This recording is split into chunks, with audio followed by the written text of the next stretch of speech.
An Eritrean man will not be deported to France tomorrow under Sir Keir Starmer's one-in, one-out deal after he won his High Court bid to have the removal temporarily blocked.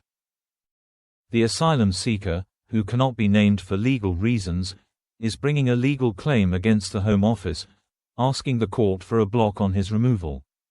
He was due to be on a flight to France at 9 a.m. on Wednesday. The Home Office defended the case, saying that it was reasonable to expect the man to claim asylum in France. This evening, Mr. Justice Sheldon said, "I am going to grant a short period of interim relief." The judgment came after a decision from the National Referral Mechanism, NRM, which identifies and assesses victims of slavery and human trafficking, and the invitation from the NRM for the man to make further representations. It is the latest blow to the Prime Minister's pilot scheme with France, which is aimed at tackling record small boat crossings. A small group of migrants were said to have been removed from a flight yesterday after a legal challenge. And a second Air France flight reportedly departed from Heathrow today without any asylum seekers on board. Tory Shadow Home Secretary Chris Philp said, "2 flights, 0 deportations." Labour's France Returns deal failed to remove a single migrant, yet thousands more continue to arrive. The government must come clean on whether even one person has been sent to us from France in return. Yesterday I told the new Home Secretary that unless they disapply the Human Rights Act for immigration cases, this deal would collapse in court.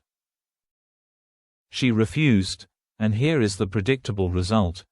This is another failed gimmick from this weak government who think a press release is the same as action. Only the Conservatives have a clear plan to deport all illegal arrivals, tackle the lawfare-blocking immigration policy, and put a real deterrent in place through our deportation bill. Without that, the crossings will never stop. Sir Keir struck the deal with France in July for the UK to send back small boat arrivals in exchange for those who apply and are approved to come to Britain. Despite the ongoing legal challenge, Downing Street insisted it expects deportations to begin imminently, with the Prime Minister's official spokesman saying for obvious reasons we're not going to get into a running commentary on operational details before that.